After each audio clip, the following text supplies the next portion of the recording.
ये एक गांव का रहबर यूथ फाउंडेशन नहीं है, सिर्फ गद्दोपुर की सरजमीन का नहीं है या ताजपुर ब्लॉक का नहीं है, ये पूरे समस्तीपुर का।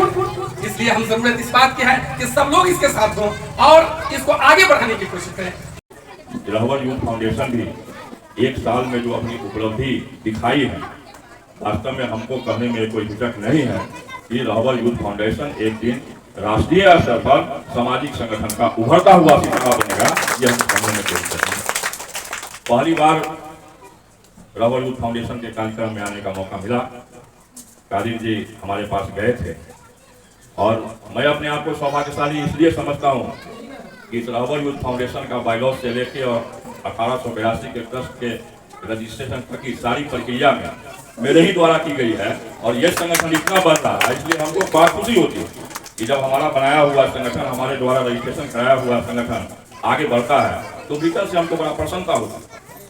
आज़ादी से पहले और आज़ादी के बाद समाज के अंदर में विभिन्न सारी समस्याओं का जन्म हुआ और इकलौता सामाजिक संगठन ही एक ऐसा हथियार है जो कि समाज से भ्रष्टाचार को समाप्त कर सकता है। ये किसी राजनीतिक दल के मुद्दे की बात नहीं।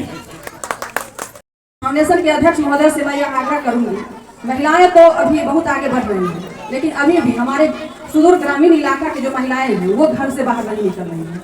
तो मेरा इनसे आग्रह होगा जो आप उस जगह को जाएं। पुरुष के लिए तो बहुत लोग काम करते हैं, महिलाओं के लिए भी काम करते हैं, लेकिन उन्हीं महिलाओं के लिए काम हो पा रहा है जो खुद आगे बढ़ रही हैं, और जो आगे नहीं बढ़ रही है उनके लिए बहुत कम ही लोग हैं जो प्रयास कर रहे हैं।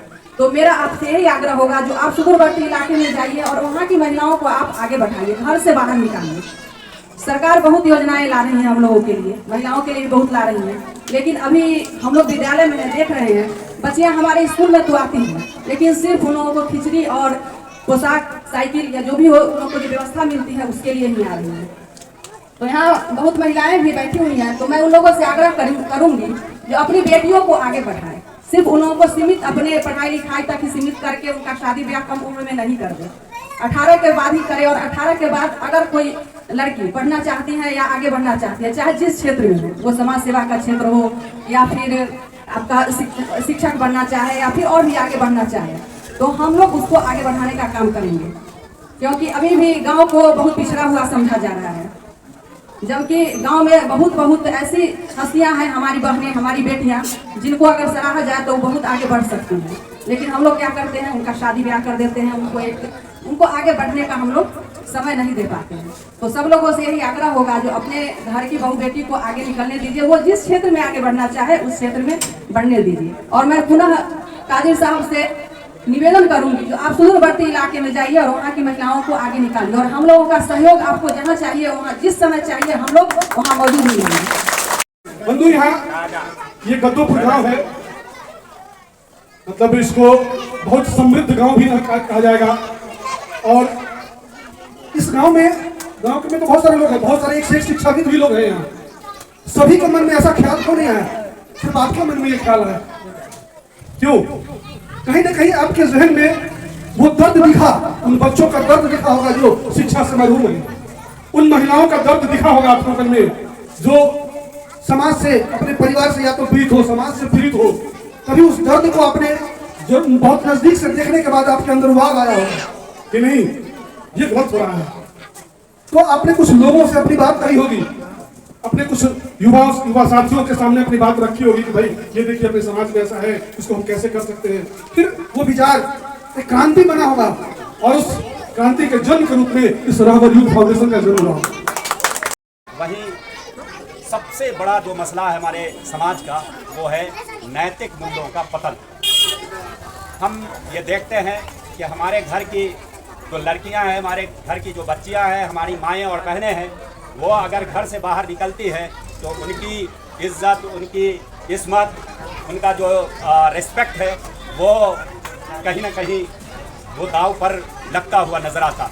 और गाहे बगाहे कि हम आए दिन पेपर में या न्यूज़ में ये देखते हैं कि हमारी ख़वातीन, हमारी बच्चियाँ, हमारी माएँ और बहनें महफूज नहीं रह पा रही, और आए दिन चीर हरण का केस देखने को मिल रहा है। मैं यहाँ पर यह बताना चाहता हूँ कि ये रहबर यूथ फाउंडेशन की ये भी जिम्मेदारी बनती है कि हम अपने समाज के लोगों के जहन को, उनके फिक्र को, उनके सोच को, उनके नैतिक मूल्यों को अपग्रेड करने के, उत्थान करने के लिए भी कोई प्रोग्राम हम तय करें, ताकि हमारे समाज के अंदर जो रहने वाले युवा हैं खास करके, उनके सोच में एक बदलाव आए और नारी शक्ति का सम्मान और उनके रेस्पेक्ट के जो है हम एक अच्छा प्रोग्राम पेश कर सकें। दिलाना चाहता हूँ कि आपका दिया हुआ इमदाद बिल्कुल सही जगह पर पहुँच जाएगा। आपको बहुत रूहानी सुकून मिलेगा ये जान के कि हमने जो चीज़ दिया वो सही जगह पर पहुँच गया, जिनको ज़रूरत था पहुँच गया। क्या जरूरत पड़ी थी कादिर इमाम साहब को कि आज ये रहबर यूथ फाउंडेशन का स्थापना किया इन्होंने? क्या जरूरत थी? तो दोस्त, यहाँ एक मिशन था। मिशन ये था समाज से जुड़ी हुई सारी सभ्यताओं को देखते हुए, सारे रुकून को देखते हुए इस काम को आगे बढ़ाना है। तो इसमें कादिर इमाम साहब एवं उनके साथ जो भी लोग मेंबर हैं, काम कर रहे हैं इस समाज के, चाहे वो जिस समाज के रहने वाले हों, जिस मसलक के रहने वाले हों, जिस मजहब के रहने वाले हों, सभी की एक बराबर भागीदारी है। और सुरक्षा की बात आई, तौकीर साहब ने बहुत अच्छा, जो नैतिक मूल्य का पतन हो रहा है उससे संबंधित जो बातें सामने आ रही हैं, मैं चाहूँगा कि जितने भी यहाँ पर NGO के कर्ता धर्ता हैं और सचिव जितने भी लोग पदाधिकारी आए हुए हैं, मैं उनसे ये अनुरोध करूँगा कि नारी शक्ति सिर्फ बोलने से नहीं बल्कि नैतिकता का जो पतन हुआ है उसको खत्म करने के लिए भी आपको काम करना पड़ेगा। आज जो नारी के साथ जुल्म हो रहा है, रेप कर करके वो बच जा रहा है और उसको लोग फूल मालाओं से सम्मानित कर रहे हैं। अभी लगातार पेपरों में आ रहा है, मैं नाम नहीं बोलना चाहूंगा क्योंकि बड़ा नाम है, उन लोगों को फूल मालाओं से सम्मानित किया जा रहा है। क्या संगठन इस पे काम कर रही है?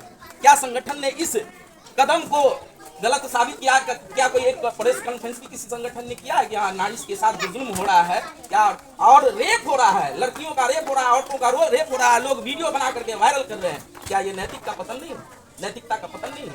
इस पे भी काम करना पड़ेगा। जब मानवता ही नहीं रहेगी तो आप कंबल, कलम, कॉपी किसको बांटेंगे?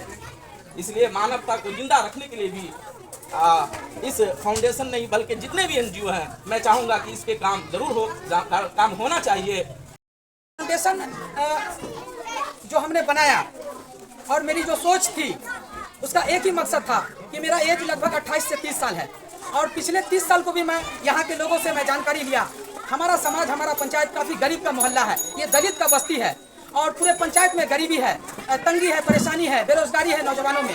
तो हम तमाम नौजवान लोग मिलकर मशवरा किए कि लगातार हर 5 साल पे कोई विधायक बन के हमारा फ़ायदा उठा लेते हैं, कोई सांसद बन के हमारा फ़ायदा उठा लेता है और न जाने कई पार्टी को हम लोगों ने, हमारे गाँव के लोगों ने जो है सो सियासी एतबार पे मदद किया। मगर 30 साल 50 साल से इस बस्ती को हमने लगातार देख रहे हैं, हमारे गाँव के गार्जियन देख रहे हैं, कहीं से कोई चेंजिंग नहीं आया, न कोई मदद करने के लिए आया।